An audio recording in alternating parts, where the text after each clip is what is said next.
자, 아나키스트 우당 이회영이라는데, 우당은 호 이름입니다. 이회영 선생인데, 이분은 아주 명문가예요. 그 명문가를 거기다가 뭐라고 그랬죠? 사만갑족이라고 그랬죠? 사만갑족.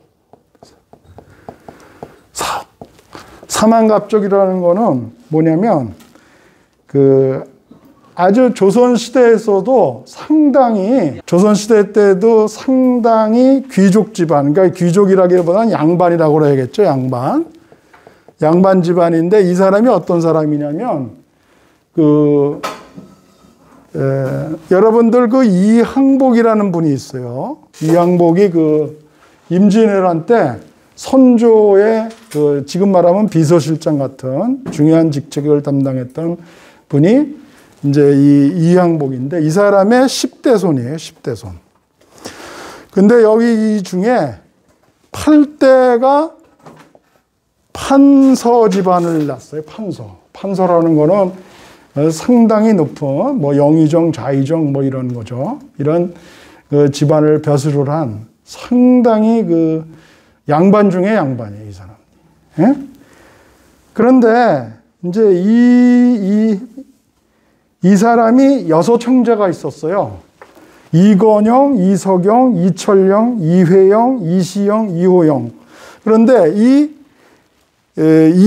지금 우리가 가리키려는 이회영, 이 사람은 이제 넷째 아들이에요. 넷째 아들인데, 내가 이 사람들 사진을 이렇게 유튜브로, 네이버인가 어디로 보니까 얼굴이 똑같아요, 6 형제가. 어떻게 6명의 아들을 낳는데 그렇게 그 중에 한 명은 좀 달라야 되잖아.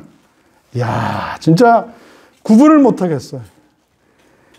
근데 이분이 어디서 났냐면, 명동성당이 있어요. 명동성당 맞은편에 이게 우당 이회영 로가 있어. 거리가 있어요. 우당 이회영 로라고 거리가 있는데, 거기 이제 지금은 YWCA가 생긴대요. 거기에 이제 태어났는데, 그 지역 일대의 땅이 전부 이 6 형제의 땅이었다는 거예요. 그래가지고 이 사람들이 이제 보통 자기가 이렇게 그러니까 이분이 그냥 가만만 있으면 조선에서도 양반 대우받고, 그냥 가만만 있으면은 정말 행복하게 잘 살 수 있었던 그런 사람이에요. 그리고 이분이 또한 만약에 적극적으로 일본 정부 조선총독과 친하게 지냈다 그랬으면은 거의 이완용급으로 올라갈 수도 있었던 그런 사람이란 말이에요. 그런데 우리나라에 이제 친일파로 배신한 사람도 있지만은, 또 이렇게 선비정신이 투철한 사람은 내가 돈을 가지고 있고 땅이 많은 게 무슨 소용이냐. 나라가 국권을 뺏겼는데. 그래가지고 이 사람이 어떻게 하냐면, 가족회의를 해서 명동에 있는 수많은 땅을, 그러니까 명동거리 지금 우리가 요번에 가겠는데, 거기를 이 사람 땅이 아닌 데는 지나가지를 못할 정도로 컸다는 거예요. 그래서 다 그 땅을 가족회의를 거쳐서 팔았는데 40만 원이래요. 40만 원인데, 이게 지금 돈으로 하면은 2조래, 2조. 지금 땅값으로. 지금 명동 땅값이 엄청 비싸거든요, 한 평에. 2조인데, 이거의 30% 가격으로 헐값에 팔았어요. 빨리 팔고 독립운동을 하겠다고. 그래서 600억 정도의 돈으로 팔아가지고, 그 당시 돈으로는 40만 원이죠, 이게. 무슨 소리냐면은, 이거는 30% 값밖에는 안 된다는 거예요, 이게. 원래는 돈을 더 많이 받아야 되는 건데, 그래가지고 이 사람이 뭘 했느냐, 이걸 팔고선 형제들하고 전부 서간도로 갑니다, 서간도. 우리가 압록강을 넘어서는 서간도, 두만강을 넘어서는 두만강이라고 그래요. 그래서 거길 가서 제일 먼저 한 게 뭐예요? 제일 먼저 한 게 신흥무관학교를 세웁니다. 여러분 뭐 신흥 강습소속도 이렇게 내려오는데 요거는 이제 2년제 군사학교예요. 이게 그 당시에 우리나라 조선에는 사관학교 같은 게 없었어요. 그런데 뭐 하여간 여러 군대 경력 있는 사람들이 모아서 신흥 무관학교를 세우는데 그러니까 그 서간도에 가서 큰 그 백서농장이라고 하는 큰 저 영토를 사가지고 자작으로 이제 밥을 해 먹으면서 2년제 군사학교를 세우고 이 신흥무관학교를 세웠다는 게 왜 중요하냐면 여기서 배출된 사람이 나중에 이제 이게 폐교가 되지만 3,000여 명 정도 돼요. 그 명단은 정확하게 정확하게 모르겠는데 근데 이 사람들이 우리나라 독립운동하는데 간부로서 엄청난 큰 역할을 합니다. 그러니까 예를 들면 우리가 봉오동 전투라든가 또는 청산리 전투에서 우리 이런 거 다 들었죠? 지난 시간에 얘기했는데 이런 데에서 간부로서 혁혁한 역할을 합니다. 그 다음에 이제 두 번째로 하는 게 뭐냐면 그 이회영이라는 사람이 그 고종한테 건의를 해가지고 그 네덜란드 헤이그에 저거를 합니다. 그때 여러분들 알다시피 만국평화회의라고 러시아의 니콜라이 2세라고 있었어요. 이 사람도 내가 볼 때는 좀 이상한 사람이에요. 지금 러일 전쟁에 다 지고 나서 조용히 있지 무슨 만국평화회의 황제들 초청하는 그런 것들을 회담을 열었단 말이에요. 그런데 그때 우리나라도 고종이 대한제국이었던 해 초청을 받았어요. 그런데 그래도 갈까 말까 하고 있었는데 이 이회영이라는 사람이 건의를 했어요. 건의를 해가지고 적극적으로 가서 세계에 알려야 됩니다. 이제 그러는 거죠. 그래서 요 다음번에 소개할 이상설이란 분, 이런 사람들이 거기를 가게 되는 거죠. 그 다음에 이제 그러니까 어떤 중요한 시점에서 뭘 할까 말까 이렇게 고종이라 할지라도 뭐 판단력이 잘 안 쓰잖아. 그럴 때 중요한 참모 역할을 하는 거야. 이거는 만국평화회담에는 참석하셔야 됩니다. 물론 이 사건 때문에 나중에 고종이 하야를 해요. 몰래 보냈다고 그래서. 그런데 아무튼 우리나라 최초로 국제회의의 특사로 보낸 거죠. 그 다음에 세 번째는 뭐냐? 세 번째는 고종의 망명 사건을 기억해요. 고종의 망명. 여러분들 망명계. 여러분들 우리가 이렇게 살면서도 나도 마찬가지야. 멍하고 사는 거 많잖아요. 우리가 똑같이 지난 시간에 얘기했던 안중근이 멍하니 있다가 이토 히로부미가 하얼빈에 온다 그러니까 이 사람을 암살해야겠다는 생각을 했고, 그죠? 또 이 사람은 뭐예요? 고종이 지금 뭐냐면 이 헤이그 특사를 보내가지고 일본 몰래 보냈다. 그게 문제가 돼가지고 고종을 내려보내고 하야시키고 순종이 됐단 말이에요. 1907년에. 그러니까 이 고종은 지금 말하면은 상왕이 돼가지고 저기 덕수궁 있죠? 덕수궁에서 거의 뭐 혼자서 강금 생활은 아니었지만 하여간 거의 덕수궁에서 아무 권력도 없이 지내고 있었단 말이에요. 그런데 이 이회영이라는 사람은 어떤 생각을 했냐면 고종이라는 사람의 왕이라고 하는 그릇이 있잖아요. 그러니까 이 사람을 이용해서 이 사람을 북경으로 망명을 시키는 거야. 북경. 중국의 북경. 지금 베이징이죠. 거기로 망명을 계획을 시켜가지고 이 사람을 수장으로 하면은, 영어로 하면 헤드라고 그러죠. 그러면은 독립군들도 많이 생겨날 거고 또 후원금도 많이 나올 거고 그냥 일반인들이 어떤 단체를 조직하는 것보다 그래도 전직 전왕이 거기를 또 독립군을 지원하고 거기를 지휘한다. 이렇게 되면은 많은 효과가 크겠죠. 그거를 생각해낸 사람이 이회영 씨란 말이에요. 그래서 어떻게 했느냐? 그 결혼식을 준비합니다. 그러니까 여러분들 그 이회영의 아들이 누구였냐면 그 아들이 그 이규학이라고 합니다. 이규학. 그 아들이에요. 이 사람이 아들이야. 그 다음에 고종이 있었어요. 고종. 고종의 그 여자 동생의 남편. 그러니까 고종의 매제라고 그러죠. 매제. 매제 아시죠? 그 고종의 매제가 누구냐면은 조종구라는 사람이 있어요. 조종구. 이 조종구의 딸이 조계진이에요. 조계진. 요거는 고종의 매제. 그러니까 고종의 여동생의 남편이란 말이에요. 이 두 사람을 결혼을 시킵니다. 이규학하고 조계진하고. 그래서 고종하고 사돈을 맺는 척하고 이런 결혼식장 이런 것을 빌려서 은밀하게 고종에게 망명할 것을 건의합니다.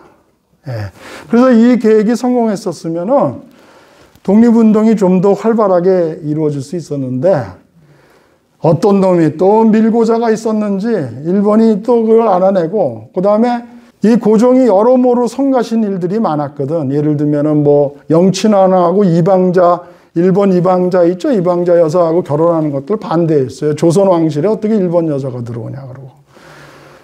여러 가지로 반대를 하니까 결국은 이 계획이 고종의 독살로 이어집니다. 여러분은 지난 시간에 우리 고종이 독살되었다 그랬는데,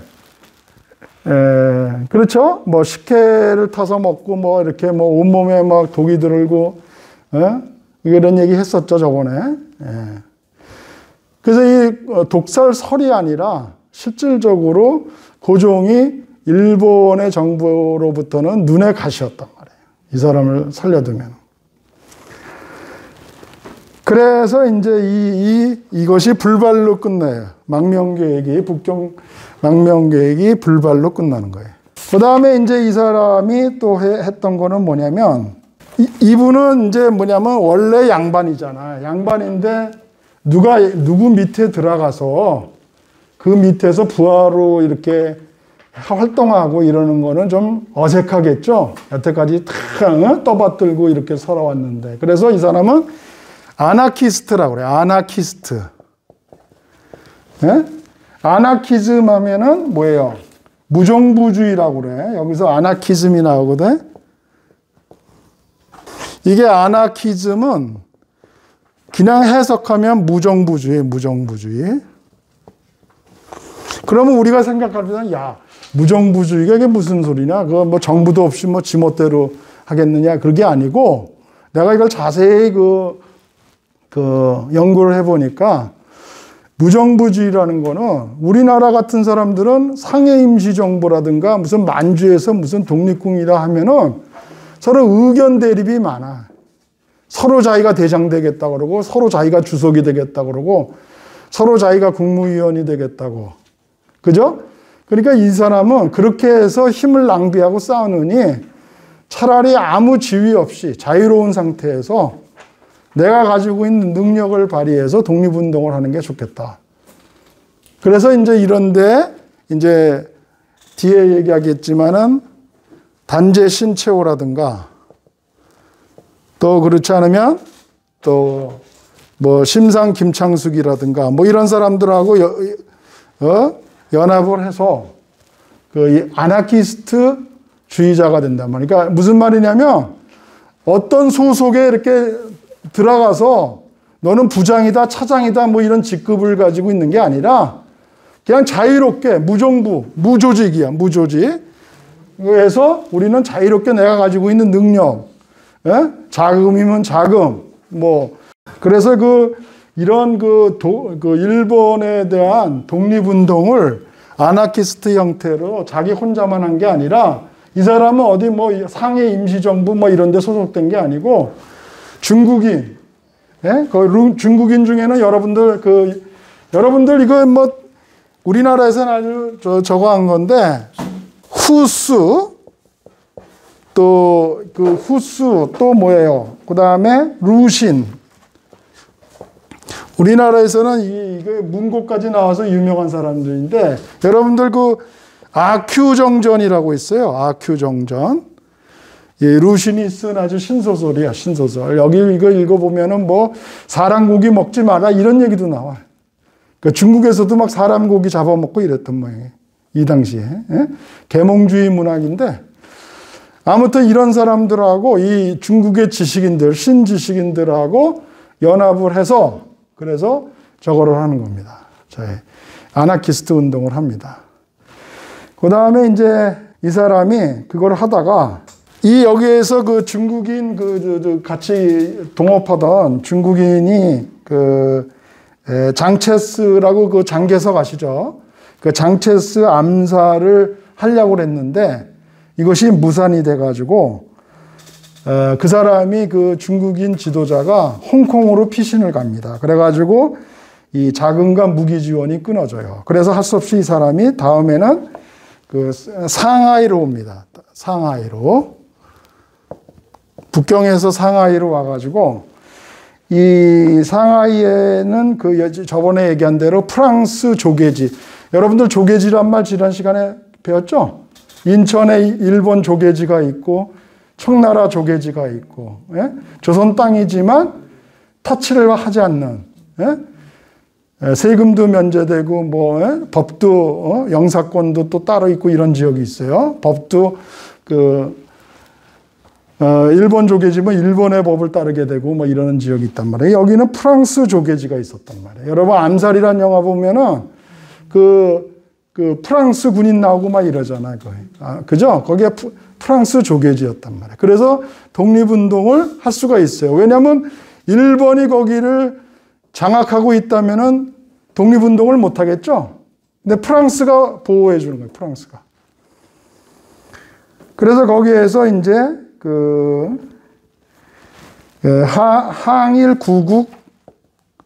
항일 구국 연맹이라는 걸 맺어가지고 그래가지고 이 항일 구국 연맹을 결성해가지고 여기서 지금 미안합니다. 아까 북경이 아니라 여기서 장체스를 암살하려는 흑색 공포단이라는 거를 만들어요. 흑색 공포단.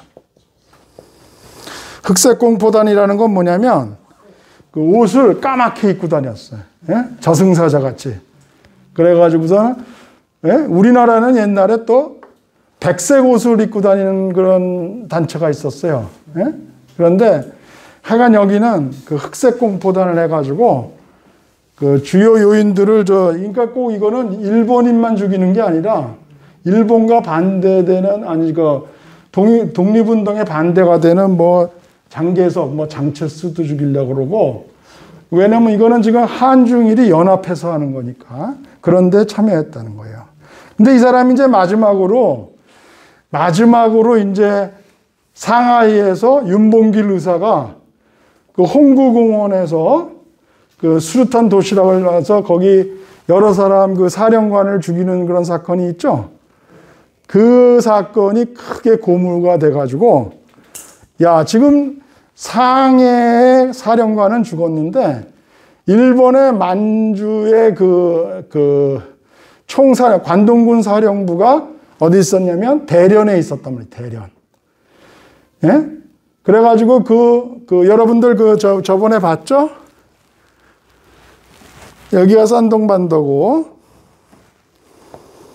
여기가 요동반도죠. 랴오뚱반도. 여기가 리순항이고 안중근인이 뭐 지금 요즘 뭐 이런 뭐 나중에 뭐 신채호 이런 사람이 리순 감옥에서 다 죽었어요.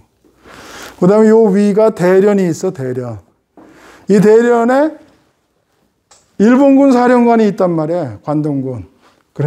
그래서 이 사람이 상해에서 윤봉길 의사가 의거에 성공하는 걸 보고 65세에 대련을 갑니다. 참, 내 나이가 지금 66세인데, 이 나이에 적의 사령관을 죽이겠다고 과연 갈 수 있을까, 나라면? 전부들, 편하게 살지, 뭐, 물론 지금까지 편하게 살지는 않았지만, 그런 생각을 해서 대련을 갑니다. 그런데, 불만을 품었던 또 밀종이 밀고를 해서 내리자마자 여기서 체포가 돼가지고 그 리순 감옥에서 저거 합니다. 일본은 말이죠. 그 고문을 하는 게 아니라 죽이는 거야. 그냥 대충 뭐 이렇게 하는 게 아니라 자백을 하든 안 하든 엄청난 고민인데 꼭 죽이고 나서는 뭐 뇌출혈로 죽었다, 뭐 심장 질환을 죽었다 이렇게 거짓말을 하고 아까 고종도 뭐 뇌출혈로 죽었다, 뭐 이런 식으로 하듯이 이 사람도 뭐냐면 실제로 이 사람의 전기를 보면은 척추가 부러져서 죽어. 매달아 놓고 얼마나 때렸는지 이 척추가 다 부러져. 65세 되는 사람을 그렇게 잔혹하게 죽였단 말이에요. 근데 내가 볼 때는 저번에도 내가 다 계속 얘기했지만 이 강약은 관계가 없는데 이 헌병이나 경찰들 교육이 처음부터 잘못된 것 같아요, 일본에서. 이 광기적으로 그냥 가르쳐가지고 이게 무슨 말이지? 룰이 없어, 그냥. 죽이고 싶으면 마음대로 죽이고, 뭐, 때리고 싶으면 막 때리고. 우리나라 옛날에 다 규정이 있잖아. 뭐, 10대를 때려라, 30대를 때려라. 100대 때리면 다 죽어요, 거의. 이건 막 죽을 때까지 막 때렸다는 거예요. 척추가 부러지던가. 뭐, 예를 들면, 때려도 무슨 궁둥짝을 때린다든가, 등짝을 때려가지고 죽는 데는 아무 관계가 없이 이렇게 해야 되는데, 그래서 이 한마는 이회영 씨가 1932년 11월 17일 날 그 고문으로 해서 죽습니다. 그러니까 아까 얘기한 대로 지금 2조 정도 가치가 되는 땅을 가진 대부호면서 역대 그냥 양반 중에 양반이었던 사람이 자기 자리를 잘 지키고만 있었어도 한평생 편하게 살 수 있는데 이 사람은 뭐예요? 국가가 비상식이니까 나 같은 이런 국가의 농록을 많이 받은 사람은 국가를 위해서 희생해야 된다 이런 정신을 가지고 싸우러 갔던 거예요. 저번에 내가 이거 지금 안 오시니까 얘기하는데 보수파하고 노블레스 오블리제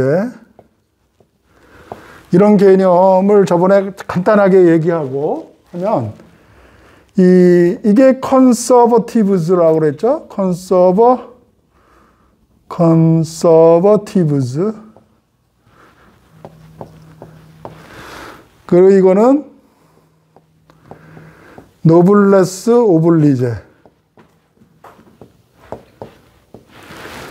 이거는 이제 영국에서는 컨서버티브즈라고 하는 거는 자기네 그 집안이 국가와 민족을 위해서 희생하고 봉사한 것이 검증된 집안을 말하는 거예요. 그러니까 내가 국가와 민족에 있으면서 어떤 이익을 취하고 내가 평소에 그 양반으로서 또는 귀족으로서 많은 혜택을 누리잖아요. 땅을 얻는다든가 또는 봉토를 받는다든가 그 다음에 무슨 여러 가지 그 부하들 그러니까는 그 자기 있는 그 사람들을 받는다든가 여러 가지 국가로부터 많은 은혜를 받잖아요. 그러면 그거를 자기는 공짜로 받는다고 생각하지를 않는 거예요. 무료로. 그러니까 그 국가로 받던 그 혜택을 국가가 위기에 처했을 때 위난에 처했을 때는 국가와 민족으로 해서 그거를 되돌려줄 의무가 있는 그러니까 희생과 봉사를 통해서 자기가 국가로부터 받은 거를 다시 희생하고 봉사할 의무를 가진 그런 것들을 실제로 했던 사람들을 보스파라고 그러고, 불어로는 이걸 노블레스 오블리제라고 그런단 말이에요. 예?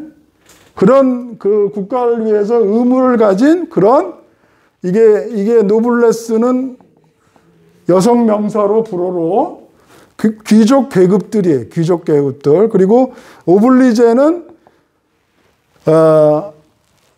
과거 분사로 뒤에서 수식하는 효용사야. 국가와 민족으로 해서 희생하고 봉사할 그런 의무를 가진 그런 귀족 계급들, 이런 뜻이란 말이에요. 예? 그러니까 내가 예를 들면 양반이다. 또는 내가 뭐 쇼군, 우리 집안이 쇼군 집안이다. 이게 중요한 게 아니고, 그런 사람들은 국가로부터 많은 그 혜택을 받아왔잖아요. 아까 내가 자꾸 얘기했듯이. 예? 농토도 받고, 하인들도 받고, 또, 녹봉도 받고. 그런데 그런 은혜를 편하게 지냈는데, 국가가 위기에 처했을 때, 이럴 때는 이런 것들은 다 버리고, 국가와 민족으로 해서 다 희생하고 봉사하고 다 이런 재물들을 다 사용하는 거예요. 이런 것들을 가진 사람이 노블레스 오블리제인데, 지금 오늘 우리 시간에 이번에 가르쳤던 이회영 선생이 바로 대표적인 노블레스 오블리제다. 보스파다. 자, 이제 두 번째를 하면은 이상설이라는 사람이에요. 이상설은 아까 얘기했지만 그 헤이그 밀사로 고종이 그 만국평화회의에 세 사람의 특사를 보내는데, 제일 정사예요. 제일 높은 사람이에요. 이상설. 그 다음에 이위종. 그 다음에 이준열사. 예, 갑자기 생각이 안 나네. 요 세 사람을 그 헤이그, 네덜란드 헤이그에 특사로 보낸단 말이에요. 근데 이 사람이 수석 특사였어요. 왜 그랬냐? 이 사람은 이제 성균관에서 급제를 해서 한림학사를 하다가 불과 27세 나이로 성균관 교수면서 관장을 해요. 그러니까 이 사람도 평탄하게 있을 수 있었는데, 이 사람이 이제 무슨 문제냐면, 이 신학문에 눈이 떠가지고, 야, 지금은 이제 이런 성리학뿐만 아니라 경제, 수학, 과학 같은 신학문을 공부해야겠다. 그리고 이걸 가르쳐야 됐다. 그래가지고, 그 당시에 유경공원이라고 하는, 거기에 외국인 선교사면서 교사로 왔던 사람이 헐버트라는 사람이 있어요. 이 헐버트라는 사람한테 저거를 합니다. 예? 교분을 가지면서 이 신학문을 같이 연구를 하게 되죠. 그런데 1905년에 을사늑약이 체결되죠. 그 저번에 얘기한 대로 외교권을 뺏기게 돼요. 통감 정치를 하면서. 그래가지고 이 사람이 여기 자기는 지금 이 정부의 의정부 회의를 주관하는 자리에 있었는데, 이게 지금 아무 의미가 없어졌잖아. 일본한테 장악을 당해가지고. 그래서 여기서 일할 필요가 없다. 그리고 어디로 가냐면 그 만주로 망명을 합니다. 우리나라 사람들은 거의 다 북간도로 가요. 북간도. 예? 블라디보스톡 있는데 북간도. 거기는 여러분들 알아야 돼. 거기 홋카이도하고 붙어 있는 데야, 북간도라는 거는. 북한의 그 홋카이도 맨 위쪽에 서쪽으로 오면은 거기 러시아 땅 나오는 데가 북간도랍니다. 블라디보스톡, 연해주라는 데. 거기에서 제일 먼저 이 사람은 지금 아까 하던 게 뭐예요? 현대 학문을 공부했다고 그랬죠? 그래서 서전, 서숙이라고 하는 학교를 세워요. 먼저 이제 그 학생들을 가르쳐야겠다. 이제 이런 학생들, 또 학생들뿐만 아니라 거기는 교민들이 있었겠죠. 그러다가 이제 아까 얘기한 대로 이제 헤이그 특사로 나가게 됩니다. 헤이그 특사. 헤이그 특사는 두 번째가 이제 그 특사로 나온 게, 요게 1905년이고 1906년에 특사로 나가죠. 특사로 나가가지고 가는데, 그 일본의 그 당시에 그 고무라 외상이라고 있어요. 고무라. 그 다음에 이 또 한국에 그 헐버트라는 사람이 있었다면, 한국을 좋아하는 헐버트라는 사람이 있었다면 일본에는 스티븐슨이라는 사람이 있었어요. 이 고무라라는 사람하고 스티븐슨의 방해로 이 회의에 못 들어가게 됩니다. 그래서 어떻게 하냐면 같이 갔던 이 이위종이라는 사람이, 이 사람은 그 당시에 러시아 조선공사였던 이범진의 아들이었어요. 이 이위종이 화가 난다. 우리가 특사로 지금 헤이그 만국평화회의에 들어가야 되는데 일본의 방해를 못 들어가게 해야 되는 거예요. 그래서 어떻게 돼? 기자회견을 해, 기자회견. 네? 기자회견을 해가지고 각국 그 신문 기자단들이 다 있었을 거 아니에요? 그 유럽에서 온 사람들. 그런 사람들을 모아놓고 이 이위종이 유창한 불어로, 프랑스어로 그 한국의 호소, 그 밑줄 그세요. 거기 한국의 호소 있을 거야, 아마. 한국의 호소라고는 plea for, 그 영어로 코리아인데 원래 불어는 꼬레라고 그래, 꼬레라고 한번 써보세요. 예. 불어로는 코리아를 꼬레라고 그래. 그래서 우리나라가 원래가 코리아가 맞어요. 외국에 나가면 다 이 K 대신에 C로 쓴다고. 그 다음에 이제 중요한 거는 이 사람이 이제 여기에서 이제 좌절을 느꼈어요. 특사를 파견했는데 아무런 역할을 못했어. 단지 자기랑 갔던 이위종이 한국을 위한 그 호소라는 그런 기자회견을 해서 하는 것만 들었을 뿐이야. 그래서 여기서 실망을 하고 미국으로 갔다가 거기서 다시 또 항일운동을 해야 된다. 그래서 1909년에 다시 연해주의 블라디보스톡으로 옵니다. 블라디보스톡. 그래서 블라디보스톡으로 와가지고 이제 독립운동을 시작하려는데 제일 먼저 한 게 성명회를 만듭니다. 성명회. 예? 성명회는 뭐냐면 말 그대로 전단지 같은 거 만들고 우리 그 독립의 필요성, 일본에 부당하게 국권을 찬탈했다. 이런 걸 가지고 각국에다가 이제 이게 뿌리는 거예요. 이게 전단지를. 그러니까 어떻게 돼요? 일본 정부가 또 가만히 있지 않겠죠? 그래서 여기 있는 사람, 러시아에 있는 사람하고 협조를 해가지고 체포가 됩니다. 42명이. 그래가지고 어디 러시아에서 활동을 못하고 그 구금 생활을 하다가 2년 뒤에 다시 풀려나가지고 어디로 오냐면 그 블라디보스톡 같은 데에서 1911년 2년 뒤죠. 이번에는 권업회라는 걸 창업합니다. 권업회. 권업회라는 건 뭐냐면 이 사람이 이제 뭐 전단지 뿌리고 뭐 누구한테 호소를 하고 뭐 기자회견을 해도 아무 소용이 없는 거야, 효과가. 그러니까 뭐냐. 결국 중요한 거는 싸워야 된다. 그래가지고 그 광복군을 만들 생각을 하고 있어요. 광복군. 대한광복군.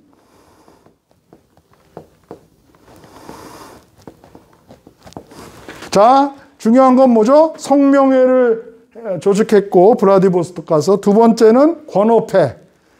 이거 권업회는 뭐냐면 실제로 광복군을 조직하겠다. 이런 거예요. 그래가지고 이 사람이 이 핵심 인물로 대한광복군 정부라는 거를 수립합니다. 아마 내가 볼 때는 우리나라에 임시정부가 3군데가 있다고 그랬죠? 블라디보스톡에 하나 있고 한성에 하나 있고 상해에 하나 있다고 그랬죠? 근데 통합정부가 상해가 됐어요. 상해 임시정부. 근데 그때 연해주에 있었던 블라디보스톡에 있었던 임시정부의 하나가 대한광복군 정부인 것 같아요. 예.